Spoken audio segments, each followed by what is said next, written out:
नमस्कार दोस्तों। तो आप सभी कैसे हैं? आशा है सब बहुत बढ़िया होंगे। दिस साइड अमित पटेल और आज मैं आप सभी को एक बात तो बताने वाला हूँ, लेकिन क्या हो रहा है मेरे साथ वही बताने वाला हूँ। कभी मेरे अंदर की जो क्वेश्चंस है वही सामने मैं प्रकट करना चाहता हूँ या फिर रखना चाहता हूँ। तो मेरे साथ हो क्या रहा है, जब कभी कभी मैं ज़्यादा मोटिवेशन से हो जाता, कभी तो लगता है कि करोड़पति बन जाए और कभी लगता है इतना डिमोटिवेशन फील होता है जिसकी कोई हद नहीं है। क्या सिस्टम है जिसके कारण हम मोटिवेशन होते हैं और हमारा माइंड कभी कभी बहुत ज़्यादा डिमोटिवेट कर देता है हमें, जिसकी वजह से हमें प्रॉब्लम बहुत सारी होती है। हमारा माइंड किस प्रकार से चलता है, तो ये मोटिवेशंस और डिमोटिवेशंस दो चीज़ें हैं। आजकल के लोग ज़्यादा डिमोटिवेशन फील कर रहे हैं, उसकी वजह से मोटिवेशन की ज़रूरत है। और जब ज़्यादा ही मोटिवेशंस रहेंगे तब डिमोटिवेशन की ज़रूरत पड़ेगी। इसका मतलब क्या है, ये दोनों भाई भाई है। इन दोनों में से एक भी यदि गायब हो जाता है तो मज़ा नहीं आएगा।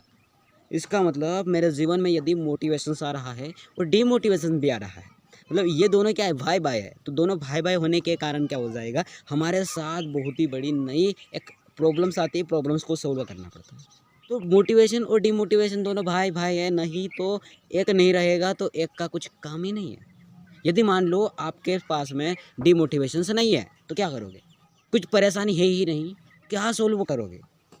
इसका मतलब क्या है, डिमोटिवेशन और मोटिवेशन दोनों होना बहुत ज़रूरी है। और उसके लिए क्या करना पड़ेगा, देखो भाई भाई ये तो हमें पता चल चुका है कि मोटिवेशंस क्या होता है और डिमोटिवेशंस क्या होता है। डिमोटिवेशन मतलब ये होता है, देखो मेरे माइंड में जो आइडिया है, आप कमेंट करके ये बताना कि मोटिवेशन और डिमोटिवेशन दोनों भाई भाई है।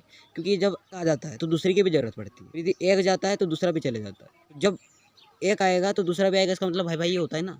क्योंकि आजकल की जो भाई भाई का जो वर्ड है, जो यूज़ किया जाता है, वो वर्ड अलग प्रकार से किया जाता है। अब भाई भाई का मतलब असली मीनिंग रहा नहीं। अब असली मीनिंग तो ये होता है भाई भाई का कि दोनों यदि एक है साथ में तो दूसरा भी उसके साथ में होना चाहिए। जैसे मेरे पास में मोटिवेशन है तो डिमोटिवेशन भी साथ में होना चाहिए, क्योंकि जब हमें मोटिवेशंस की ज़रूरत पड़ेगी। क्योंकि कभी कभी क्या होता है, हमारे अंदर डिमोटिवेशंस आने के कारण बहुत बड़ी बड़ी परेशानियों को सोल्व करने की आदत बन जाती है। डिमोटिवेशन मतलब क्या होता है, हमारी लाइफ में परेशानी आ रही है और उन परेशानियों को हम सोल्व करना ही नहीं चाहते हैं। और सोल्व कब करना चाहते हैं, जब हमारे अंदर मोटिवेशन आ जाता है, जब हमें यह महसूस होता है कि इन प्रॉब्लम को हम सोल्व आसानी से कर सकते हैं। तो इसका मतलब मोटिवेशन मतलब ये होता है कि हमारे पास परेशानियां हैं और परेशानियों को यदि हम सोल्व करने के लायक दिखते हैं, हमारा माइंड कहता है हम लायक है कि नहीं, पहले चेक करता है, उसके बाद में ये बताता है। यदि हम लायक है तो हमारे अंदर का मोटिवेशन आ जाता है, और यदि लायक नहीं है तो डिमोटिवेशन आ जाता है। तो दोनों में फ़र्क इतना है, दोनों भाई भाई है और बस एक दूसरे के डायरेक्ट विपरीत हो जाते हैं। आपस में कभी कभी लड़ाई भी हो जाती है। हमारा एग्जाम्पल देखो, जैसे हम भाई भाई कोई भी, तो यदि हमारा माइंड विचार यदि अलग अलग प्रकार चलता है, जैसे विपरीत प्रकार का, तो क्या हर भाई भाई जो होता है वो विपरीत उनके विचार होते हैं तो लड़ाई हो जाती है क्या? नहीं होती है। उसी प्रकार से डिमोटिवेशन और मोटिवेशन की लड़ाई कुछ भी नहीं होती है। लड़ाई बस हम ये मानते हैं हमारा माइंड किस प्रकार सबसे ज़्यादा काम करता है, यह हमें ज़्यादा से ज़्यादा ऑब्जर्वेट करना पड़ता है।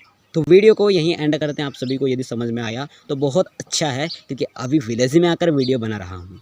तो वीडियो को यहीं एंड करते हैं। आप सभी का बहुत बहुत शुक्रिया, थैंक यू वीडियो को देखने के लिए। का लुक भी बता सकते हो, पीछे के साइड में किस प्रकार का व्यू है। व्यू देखने के लिए ही तो मैं यहाँ पर थोड़ा सा, आप यह भी देख सकते हो, यहाँ पर जितना व्यू है वो भी मैं आप सभी को शेयर कर दूंगा इस वीडियो के साथ में। Thank you.